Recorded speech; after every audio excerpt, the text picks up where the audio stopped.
everyone. I'll declare the agenda briefing session open at 4 p.m. Disclaimer: agenda briefing sessions are used to inform councillors of the items of business to be presented and discussed at the forthcoming Ordinary Council meeting.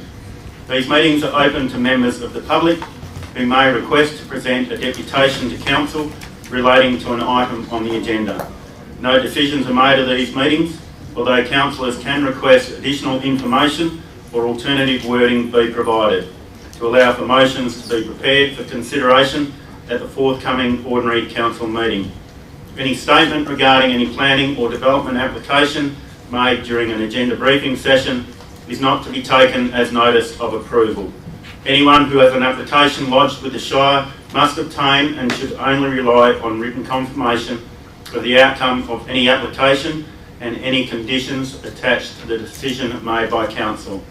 An audio and visual record will be made by means of live streaming of these proceedings and uploaded to the Shire's YouTube page for viewing. Acknowledgement of country. The Shire of Harvey acknowledges the traditional custodians of the land and their continuing connection to the land, waters and community. And we pay our respects to all members of the Aboriginal communities and to their cultures, and to elders past, present and emerging. Item 2, record of apologies and leave of absence. We have a leave of absence from Councillor Capagrego. Item 3, declarations of members and officers' personal interest. Councillor Beach has declared an impartiality interest in item 7.1.1, tender T072023, construction of units at Brunswick River Cottages Stage 3. Councillor Dickinson has declared an impartiality interest in item 5.3.6, new draft local planning policy 4.1.23, workforce accommodation. Are there any other conflicts of interest, councillors? Councillor Birdwood. Seems to be a discrepancy. I never received any confidential items or agenda, so I wasn't aware of the tender that Councillor Birch put impartiality on. So I would like to declare that same impartiality, please. 7.1.1? Correct. Noted.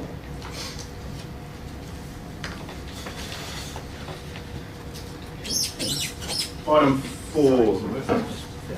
Councillor Birdwood, can I just ask, do you normally receive those in hard copy? Yes, and anything else is generally emailed to me. And I saw an addendum for another item, but nothing on confidentiality, so okay. I'm unaware of that agenda. Yeah, I think the issue with that one was in relation to the hard copy agendas that were distributed, but we can email that to you now so you have those details. You could organise that. Thank you, Chair. Item 4, deputations. Neil? Item 5, officer reports. 5.1, Chief Executive Officer. 5.1.1, Ridley Place Foreshore Master Plan Update. Are there any questions, councillors? Councillor Campbell. Thanks, Mr. President. I was involved with a lot of the community consultation around this project, and there was some discussion about the inclusion of a remembrance area. So I know that that is also being considered in the Australian precinct plan. So are we able to remove it from this plan so it's not confusing the community, in that we are considering 2 locations for a remembrance area?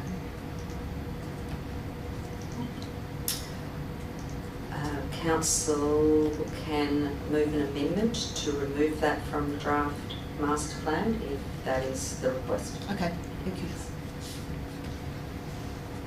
Councillor Lovett. Thank you, Mr. Chair. In the attachments, I note that commenters' names are included. Is that something that we need to check? Because that's not something we normally do. It's on attachment 2, page 15, 16.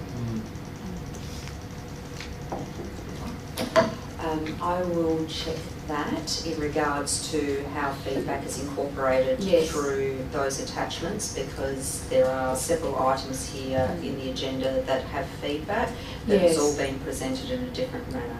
Yes, So I was not used to seeing that, so I just thought I'd check. Thank you.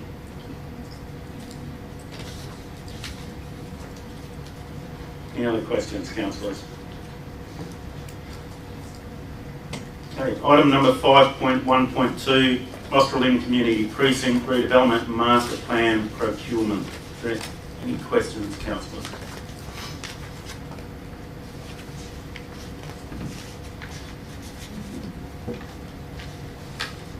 Okay, 5.2, Infrastructure Services. 5.2.1, Proposed Enclosed Dog Exercise Area, further report. Councillor Dickinson. Thank you, Mr Chair. I was just wondering if there's going to be a consideration for other sites in the Shire and funding allocated to provide enclosed dog exercise areas and the amenities next year and in future budgets. Yeah, look, through the chair, I did send you a basically the Port Capital Works plan doesn't have any further enclosed dog areas included in the Port Capital Works plan.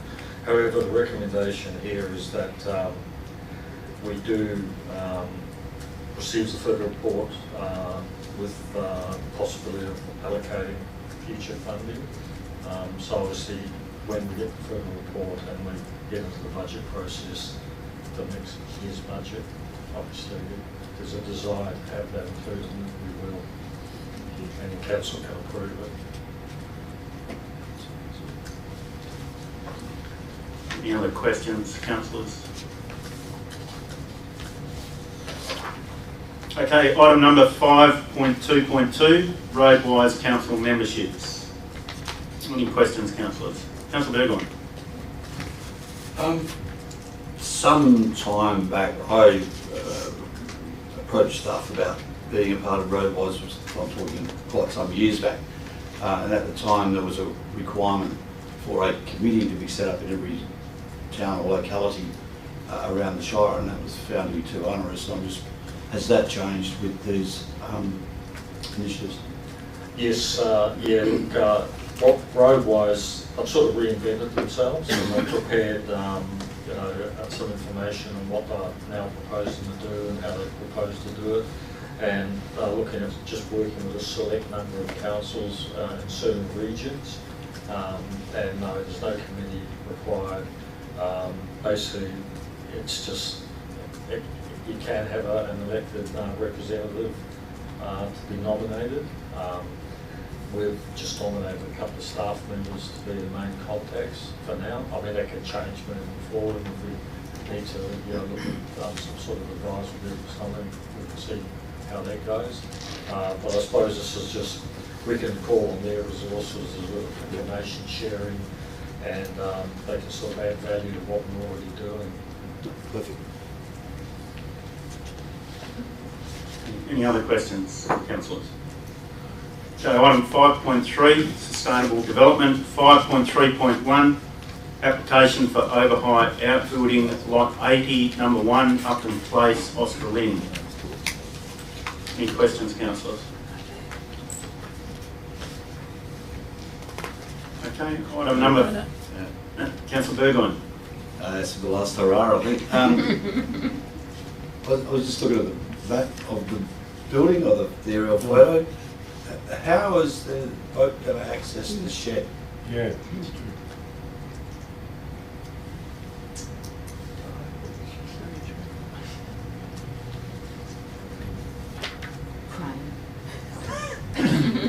Through the shed. Obviously some of the aerial photography, some of the imagery is out. It's not actually perfectly aligned with some of the aerial photos, but down that what would be the western boundary between the existing carport, it's our understanding that it would be able to get through there. It was actually something that was raised at DCU when we first received it to say how we were actually going to get in there. But no, the owner has confirmed that he is able to get in, and he's nodding because he's sitting in the back of the room. That's right. I mean, it's 200 mil high. That's right. Higher than normal, and that's not a huge amount. So it was just that access thing that I was concerned. Councillor Bronwyn. Yeah, I noticed on the maps that it appeared that the boundary of the property ran through 2 sheds on the other side. Is that correct, or is that another error? It would be an aerial imagery error. Yeah, it was, okay, cheers. Any other questions, councillors? Okay, 5.3.1, application for overheight building at lot 80. Okay, so 5.3.2, request to waive development application Harvey Golf Club. Any questions? Councillor Dickinson. Yes, thank you. And I do understand that there can be staff delegation on this matter, but I asked this question because it's on, these organisations have a lease agreement with the Shire, I believe. So I was just wondering if council would be provided with information and i.e. for a floor plan and a footprint on site. Thank you. Through Mr Chairman, yes, we do have a development application at the moment that's going through the assessment process. Happy to provide a copy of the details that's included, but essentially what they're doing is just increasing the size of the full footprint of the club rooms themselves and enclosing the existing balcony and building it another veranda out on top of that. But happy to circulate the plans to council. Thank you. And similarly with the next one as well. Any other further questions, councillors? Okay, item 5.3.3, request to waive development application fees for Brunswick Men's Shed. Any questions, councillors?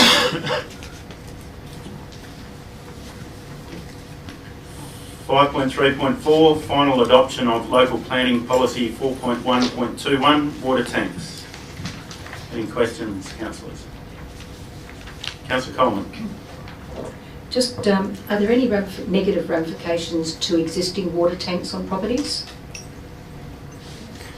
Through Mr Chairman, no, you cannot apply policy retrospectively to existing structures. Thank you. Councillor Bronwyn. Yeah, I noticed on this a minimum size of 90,000 litres, and I wondered, given the drying climate, if we were going to allow people to place a secondary tank, should that be required? Through you, Mr Chairman, look, if an applicant wishes to put in more than 90,000 litres, they are entitled to do so, and we would assess that application on its merits. But yeah, there's nothing stopping them from making application for a large tank. Any other questions, councillors? 5.3.5, final adoption of local planning policy 4.1.22, design review. Councillor Campbell. Thank you, Mr President. I just have a question surrounding the design of the fee structure. So why would the up to 2 designs up for review, the developer or whatever, there's no fees applying for that, only for the 3rd one?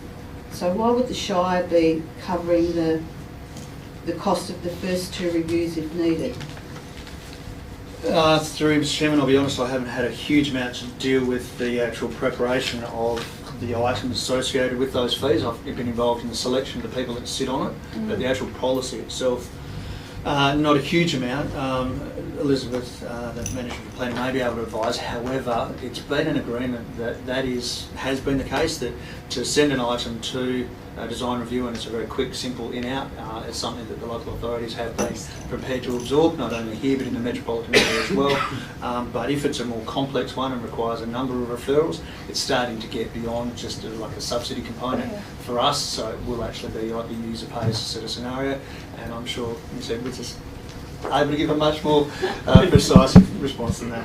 I can't see it. It's on? Yep. Okay. Sorry.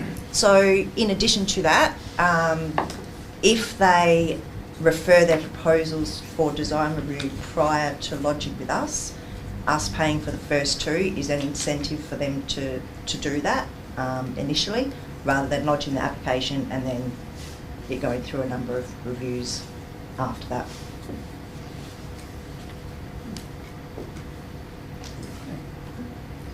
Councillor Bronwyn. I've made staff aware of the question.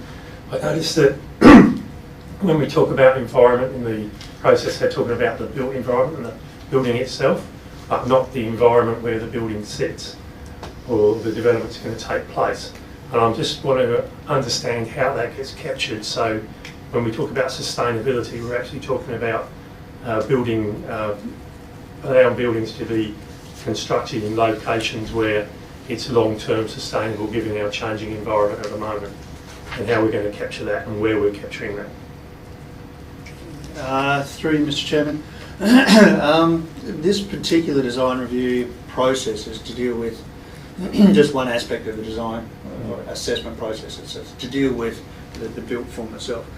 Those professionals that are sitting on those design review panels range from urban designers, architects, heritage consultants involved in artwork, and also sustainability consultants and landscape architects. So the range of items that are considered in a design review referral is quite comprehensive, but they do actually sit predominantly with the built environment.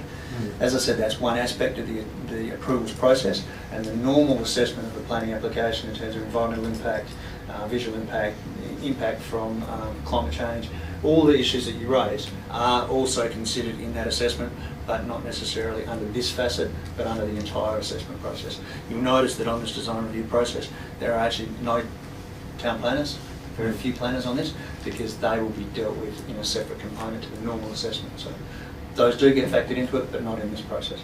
Okay, thanks very much. Any other questions, councillors? Okay, item 5.3.6, draft new local planning policy 4.1.23, workforce accommodation. Councillor Campbell.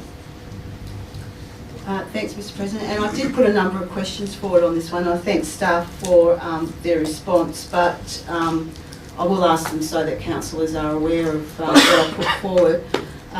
Question 1 is, there is no reference to the workforce accommodation applications being accompanied by a social impact statement and or a social impact management plan. Can this be incorporated in the policy? Through you, Mr. Chairman, look, it can be. However, it is actually something that can ordinarily be asked for in that planning approval process as defined by the planning development regulations. So it's a sort of repeat of something that we can already ask for. We ordinarily wouldn't ask for a social impact statement for something quite minor. So for a sort of 2 or 3 units on a rural block, such as the ones that you've declared an interest for, Councillor Dickinson, that would not really trigger the need for a social impact statement. But something that is 100 plus units, yes, we would ask for something. But a policy shouldn't replicate other existing policies or procedures that are in place. So that's why it hasn't been included in there. But,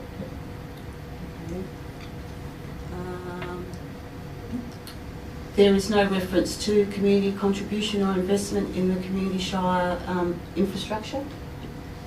Again, through Mr. Chair, so a community infrastructure contribution would require a shire-wide assessment of our community needs and expectations and cost, and then would actually need to be a very substantial development contribution policy. You may recall that we engaged a consultant to have a look at developer contributions. That was one that was considered desirable, but a massive body of work that would be required. There's also a statement or a criteria against which policies can and can't be accepted by the Department of Planning. A contribution for developer contributions from temporary workforce accommodation is something that they actually don't support either. So, and that is actually referred to, I think, on page 46. So, as far as the policy is concerned, on page 46 of the report, item 6, down the bottom there, we can't actually ask for a developer contribution, a community contribution for workforce accommodation because of its temporary nature, and it's just something that the Department of Planning hasn't supported in the past. I suppose following up on that, I was not actually referring to a developer contribution. It was more trying to get them involved in supporting some of our community infrastructure or community groups and the like. That's what I was looking at. Similar answer. Similar answer? Yes. Okay. I know Councillor Bron's got a question, but I'm going to soldier on here. Question 3 is, does this policy apply to requests to renew the approval for existing workforce accommodation that has a time-limited approval? So we can apply we can apply time limit approval to any application that is allowed for now.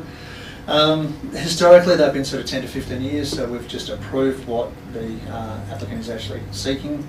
As far as a change to that, they can actually, even if we approve it for 5 years, if they wanted to come in for an approval to amend that time frame, they can. If we support that, that is good for them. If it's not supported by us, they do actually have the right of appeal. So a timed approval is something that is such a fluid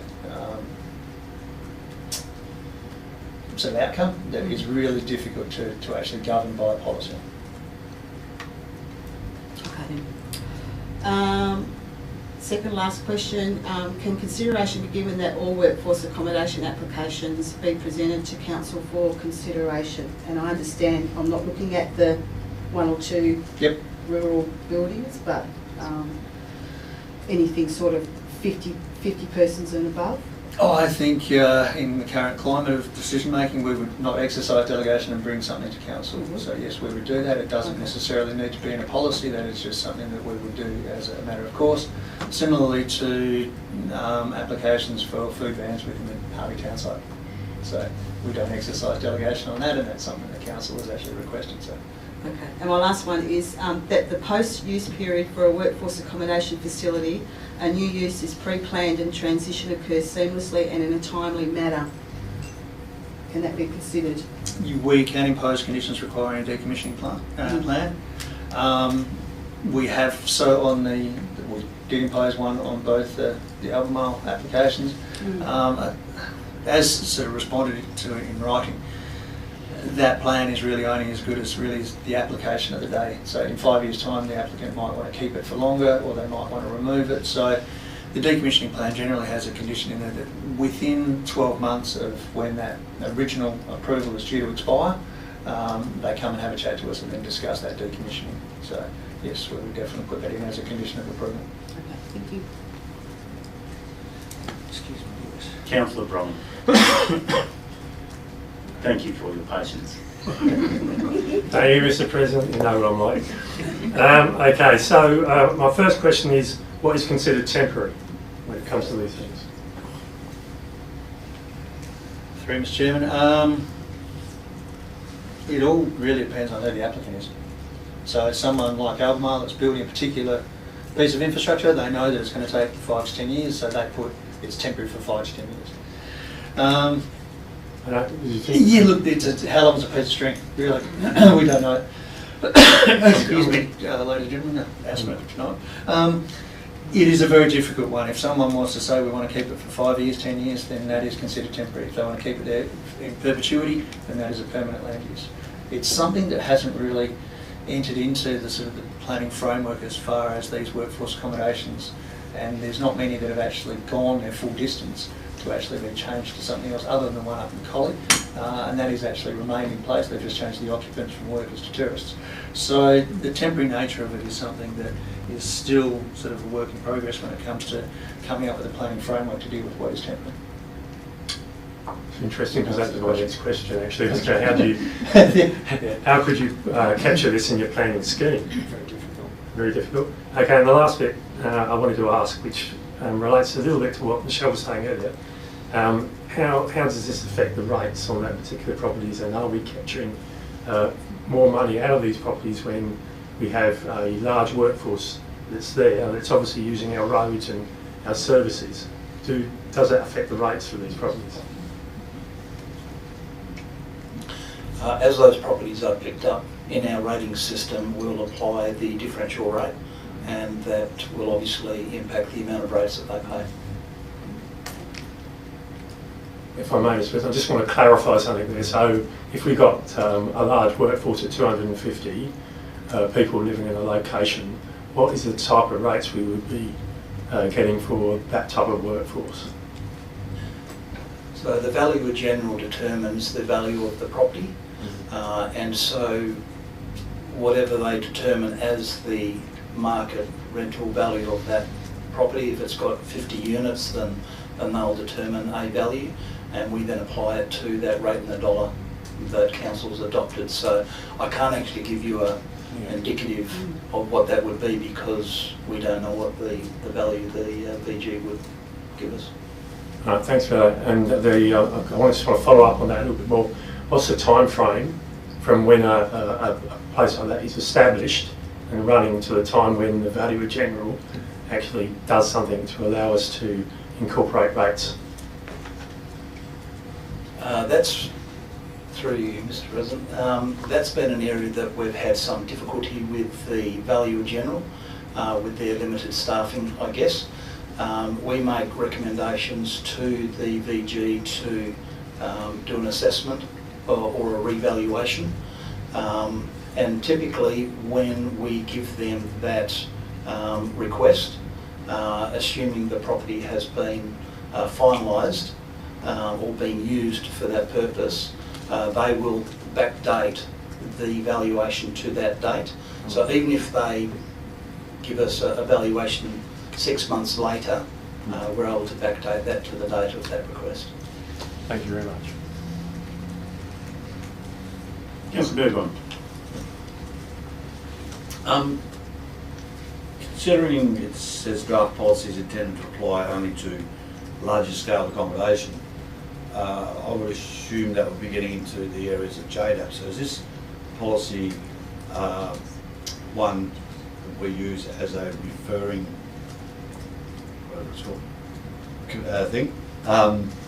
thing being a technical word, or because rising costs as well, we're getting closer to that threshold for JDAP. So authority, that's the word, isn't it? Referring authority. Yes, through Mr. Chairman. So yes, it's a policy of council that once gone through the correct advertising and adopted, it becomes a planning policy of which we have to have due regard to, and it also obligates JDAP to actually take into account as well. So they have a higher level of discretion than us, but it is a document that they would have to give reference to. Yes.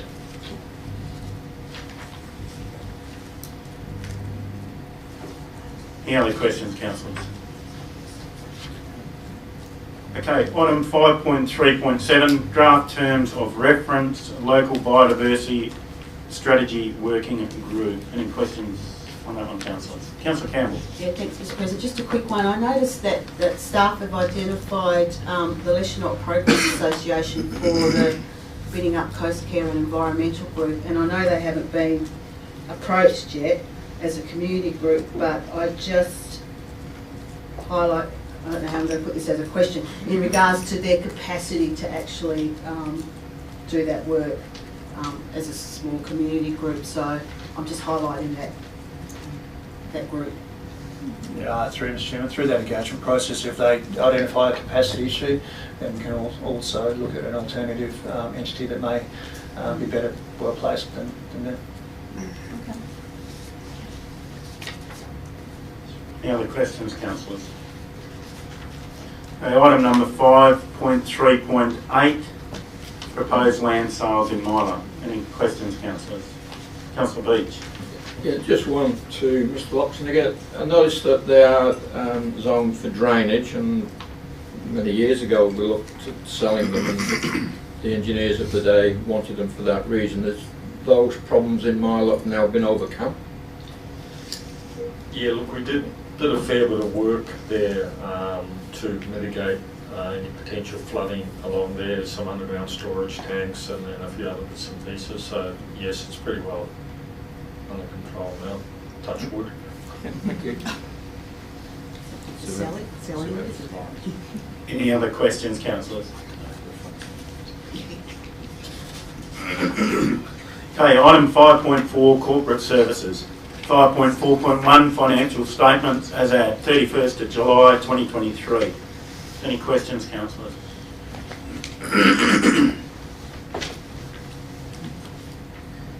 Item number 5.4.2, list of accounts paid August 2023.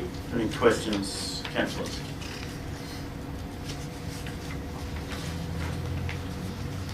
.4.3 financial statements as at 31st of August 2023.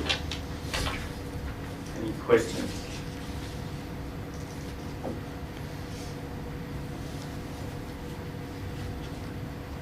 Okay. Item 5.5 community and lifestyle. 5.5.1 sport and rec plan 2033. Any questions, councillors? Councillor Dickinson. Thank you, Mr. Chair. And I think we've received some very good feedback according to the report, but I was at the Sport and Rec Advisory Group meeting when this was presented, and there was a pretty stunned, shocked atmosphere in the room, I felt. So I'm wondering how the relevant organisations are how supportive they are, and whether they feel that this may hinder their future plans and goals, if there's been any feedback other than what we've been presented with. Thanks. Thank you for the question. My voice shakes because it's my first time here, so that was my first time in that meeting too. Afterwards, I felt that there was quite a bit of support for the plan after that meeting. However, it's probably best I call on Belinda. She was the one that was involved from the very beginning, and she'll probably give you a better answer. No. Thank you. Through the chair, thank you for your question. The Sport and Rec Advisory Group were instrumental in the process of consultation for the plan. So they were participating in workshops as well as one-on-one meetings with the consultants, and also addressing anything with staff throughout the process. In that consultation process, we were discussing things like club goals, short-term and long-term plans, and so on. So what this plan is it's a consolidation of all of those discussions, and it's supportive of the major projects and goals that are driven by the clubs. So the Sport and Rec Advisory Group, and we didn't have a lot to talk about it at that particular meeting, but what works really well with that group is that they have worked through the CSRFF process for the last 18 months, as well as the consultation for this plan. So what that will look like in the future is that when those conversations are happening around how those projects are prioritised across the whole Shire, that group, who's representative of a whole range of sport and rec clubs in the Shire, are actually going to work towards prioritising those projects based on budget and priority and need right across all those localities. So, and we have really good representation across all the localities.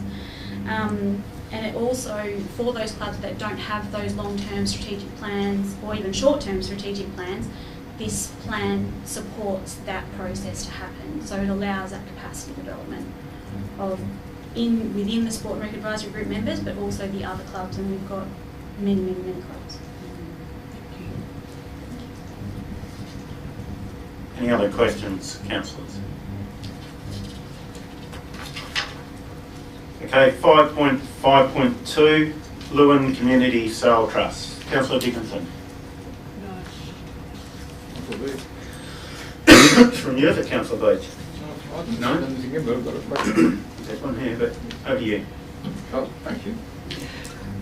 I was going to move next meeting an amendment to the officer's recommendation to pick up the dot points that we discussed at the advisory group, but I note in the narrative that one of them has already been actioned, so it's going to be a waste of time. So what I thought, maybe if I could seek some assistance with the minutes of that advisory group at item 6, where it says roundtable discussion.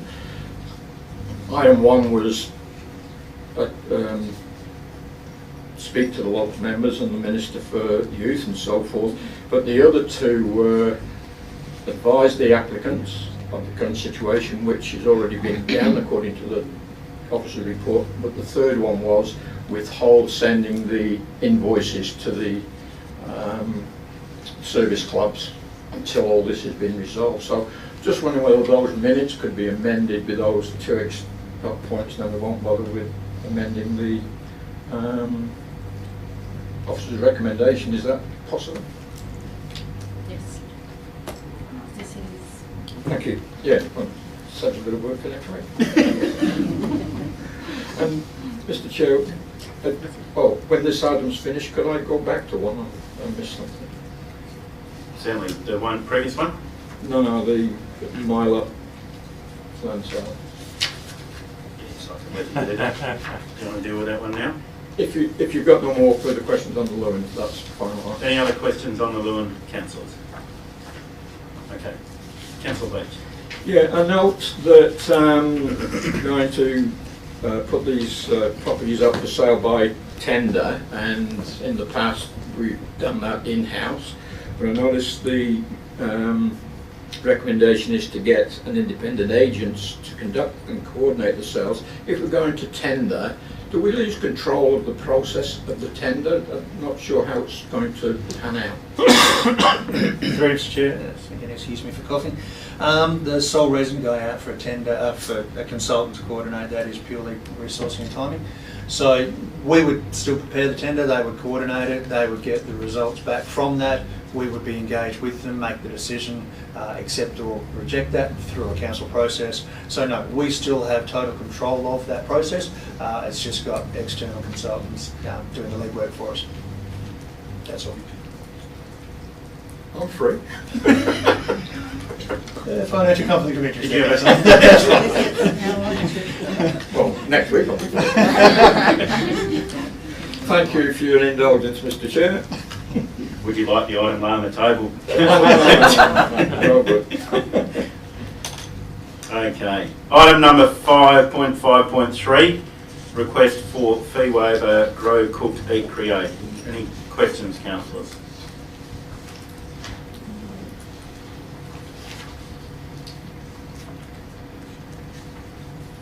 Okay. Item 6, notice of motion for the following meeting. A question from Councillor Dickinson. Yes, thank you, Mr. Chair. In regards to Councillor Caboni's notice of motion, if this application is not approved by council, what are the implications to the Brunswick Tennis Club? Will it affect the upgrade of the court surfaces not going ahead, is my first question. And my second question was, when originally put forward, Councillor Caboni mentioned the upgrade was to accommodate pickleball, but there's no mention of that in this motion, so I'm just wondering if that's been removed from the club's plans. Thank you. Thank you for the question. Can I ask Andrew, please, to answer that one? Oh, Belinda, sorry. Belinda, this one. Thank you. Through the chair, so the pickleball line marking has not been retracted from that, so that is a new addition that they have suggested. It is mentioned in the strategy that it's an emerging sport, so they're working towards creating a space for that. They are currently still seeking additional funding, and they've this might mean that it is a little bit longer to happen, but they have just put another application in with Tennis WA, so for their court program. So yeah, but they are still seeking additional funding.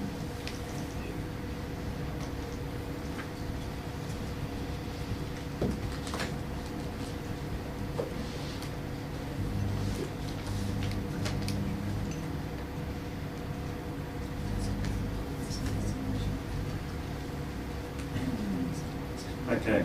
Councillor Brolin, you have a Yes. notice of motion for the Yep. following meeting as well? Yeah, as Yep. stated there. Yes, please. And Councillor Dickinson, you have a question regarding to that? If it's okay with the chair, I'll let Councillor Bromwell go first. I can answer it. Okay. I was just wondering for clarity for the community that this motion doesn't mean that the Yarloak workshops or the Brunswick River cottages are off the table. It's just saying that these are projects going forward. Is that correct? Yeah. Okay. Yeah. Look, it's obvious that we've got a number of major projects that are coming up, and we need to prioritise what they're going to be in relation to our funding. And that's what this is about. It's about a discussion between councillors so we can set direction for staff and we actually move forward. We've got lots of plans in place, but now we actually have to do something. So I just want to give the CEO some direction so that she can carry out the tasks that we need to move forward. And of course, you know, others might have other ideas than what I've got there, but that's what this conversation is about, so we can debate it and work out where we're going so those plans are actually brought to fruition. Any other questions, councillors? Okay, item 7.1 on executive services. Is there any questions, councillors, relating to that item? Okay. Item 8. Closure of the meeting. Declare the meeting closed at 4:42. Thank you everyone for their attendance.